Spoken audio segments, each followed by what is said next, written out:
سوال ایسے کہ ایک کلپ سوشل میڈیا پر بہت چل رہا ہے جس میں ایک مولانا، شاید ان کا نام جمیل کا آزاد ہے، وہ بول رہے ہیں اپنے میٹر پر زمزم لکھیں تو آپ کا بل کم آئے گا۔ آپ کیا فرماتے ہیں؟ کون لوگ ہیں یہ؟ کہاں سے آتے ہیں یہ لوگ؟ آپ یقین کریں خالد بھائی، یہ کون لوگ ہیں اور کہاں سے آتے ہیں آپ مجھے ذرا بتائیے۔ یہ وہ لوگ ہیں جو دین کا بیڑا غرق کر رہے ہیں۔ یہ کلپ مجھے بھی ارسال ہوا اور لوگوں نے بڑا تماشا بنایا۔ آپ دیکھیں کہ یہ کتنی المناک بات ہے، کتنی دردناک بات ہے کہ وہ دین جس کی بنیاد قرآن ہے، جس کی بنیاد حدیث ہے، قرآن و حدیث پر اتنا کام کیا گیا ہے، اور یہ اس طرح کی اوٹ پٹانگ باتیں آ کر رہے ہیں کہ جی آپ میٹر پہ زمزم لکھیں تو میٹر سلو ہو جائے گا۔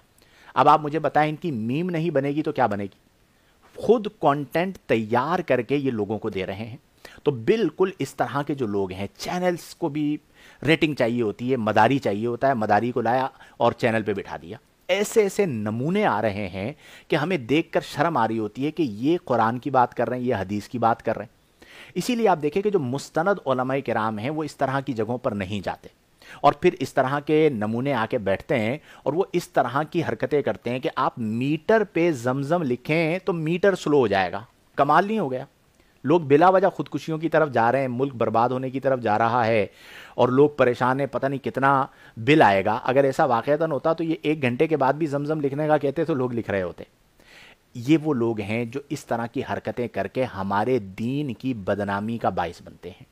دین یہ نہیں ہے جو یہ بتا رہے ہیں، دین وہ ہے جو قرآن و سنت ہے۔ لہذا اجتناب برتیں اور اللہ تعالیٰ ایسے لوگوں کو ہدایت عطا فرمائے۔ میں ضمناً ایک بات کروں، ابھی آپ نے یہ سوال کر لیا، انہی صاحب کا ایک کلپ مجھے کسی نے ارسال کیا جس میں یہ خواب بیان کر رہے ہیں کہ مجھے فلاں کی کال آئی، اس نے کہا میں نے نبی کریم صلی اللہ علیہ وسلم کی زیارت کی ہے اور انہوں نے تمہارے بارے میں، یہی شخص کہہ رہا ہے تمہارے بارے میں یہ کہا، اور قسمیں کھا کے اس بات کو بیان کر رہا ہے کہ قوم یقین نہیں کرے گی۔ پتہ نہیں اتنی جرت یہ کہاں سے لاتے ہیں، کیسے یہ اتنے جری ہو جاتے ہیں کہ سستی شہرت کے لیے، چند ٹکوں کے لیے، وائرل ہونے کے لیے اپنے منہ سے ایک خواب بیان کر رہے ہیں اور قسمیں کھا رہے ہیں اس پہ۔ آپ مجھے بتائیے کہ یہ کیا کر رہے ہیں، اور یہ کیا مطلب، میرے پاس الفاظ نہیں ابھی، مجھے اتنا مطلب یہ برا لگتا ہے کہ آپ اپنی شہرت کے لیے، سستی شہرت کے لیے نبی کریم صلی اللہ علیہ وسلم کا نام استعمال کریں گے۔ آقا کریم صلی اللہ علیہ وسلم کی زیارت ہونا بڑی سعادت کی بات ہے، اور جو اہل دل ہوتے ہیں وہ تو اس راز کی حفاظت کرتے ہیں۔ آپ کسی اور نے خواب دیکھا آپ کے لیے، آپ آ کے اسے بیان کر رہے ہیں، قسمیں کھا رہے ہیں آپ۔ اب دیکھیں میں آپ کو ایک چیز عرض کروں، یہ بات بالکل درست ہے کہ نبی کریم صلی اللہ علیہ وسلم کو اگر کسی نے خواب میں دیکھا تو آقا کریم صلی اللہ علیہ وسلم فرماتے ہیں کہ اس نے مجھی کو دیکھا، کیونکہ شیطان میری شکل میں متشکل نہیں ہو سکتا۔ یہ حدیث بالکل درست ہے، لیکن یہ بھی یاد رکھیں کہ شیطان نبی کریم صلی اللہ علیہ وسلم کے علاوہ کسی اور بزرگ کی یا کسی بھی بندے کی شکل اختیار کر کے، مصنوعی شکل اختیار کر کے دل میں یہ خیال ضرور ڈال سکتا ہے کہ میں محمد صلی اللہ علیہ وسلم۔ اسی لیے اس بات کو بیان کیا گیا ہے کہ اگر کسی نے نبی کریم صلی اللہ علیہ وسلم کو خواب میں دیکھا تو اسے نبی کریم صلی اللہ علیہ وسلم کا جو حلیہ مبارک ہے، کتب سیرت کے اندر موجود ہے، وہ حلیہ پتہ ہونا چاہیے۔ کل کے دن کوئی کلین شیو آ جائے خواب میں اور وہ کہے کہ میں محمد صلی اللہ علیہ وسلم ہوں تو یقین کر لیں گے؟ ایک اصول ہوتا ہے، کوئی طریق ہوتا ہے۔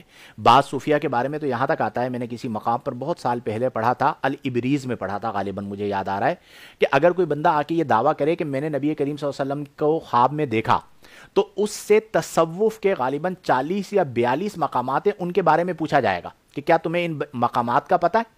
اگر وہ کہتا ہے کہ ہاں میں ان چیزوں کو جانتا ہوں تو یقین کیا جائے گا کہ اس نے زیارت کی ہے، ادروائز نہیں، کیونکہ ان مقامات کو طے کیے بغیر یہ شرف حاصل ہی نہیں ہوتا۔ ایک لمحے کے لیے آپ یہ صوفیانہ باتیں آپ اسے چھوڑ دیجئے، لیکن یہ احتمال تو موجود ہے نا کہ وہ کسی اور شکل میں متشکل ہو کر یہ القاء کرے یا یہ دل میں بات ڈالے، القاء کرے، گمراہ کرنے کی کوشش کرے کہ میں محمد صلی اللہ علیہ وسلم ہوں۔ یہ پاسبلٹی تو ہے، نبی کریم کی شکل میں نہیں آ سکتا، صورت مبارکہ میں نہیں آ سکتا، کسی اور صورت میں تو آ سکتا ہے۔ اچھا، پھر اس کی وجہ سے امت میں انتشار پیدا کرنا۔ اب یہ جو خواب بیان کیا گیا ہے اس کی وجہ سے آپ کو اندازہ ہے کتنا انتشار ہوا ہے؟ ایک یہ جو زمزم ہے، اس کو جو ہے نا چلے چھوڑیے، ذاتیات پہ معاملات ہو جاتے ہیں، تو میں کوشش کرتا ہوں کہ اس طرح کے جملے نہ کہے جائیں کہ یہ جو ایک زمزم والا معاملہ کیا، دوسرا یہ والا معاملہ کیا خواتین کے ساتھ بیٹھ کے، یہ لوگ دین کی خدمت نہیں کر رہے، دین کا بیڑا غرق کر رہے ہیں۔ دعا کریں کہ اللہ تعالیٰ ان کو ہدایت عطا فرمائے اور عقل سلیم عطا فرمائے۔ بہت زیادہ اس طرح کے مسائل میں ہمیشہ یہ بات سمجھاتا ہوں خالد بھائی کہ دیکھیں آپ دین کس سے لے رہے ہیں۔ آقا کریم صلی اللہ علیہ وسلم نے فرمایا کہ یہ دین ہے، تم دیکھو کہ تم دین کس سے لے رہے ہو۔ نیم حکیم خطرہ جان، نیم مولوی خطرہ ایمان۔ یہ جو زمزم کے وظیفے بتانے والا مولوی ہے، یہ بالآخر آپ کے لیے نقصان کا سبب ہی بنے گا۔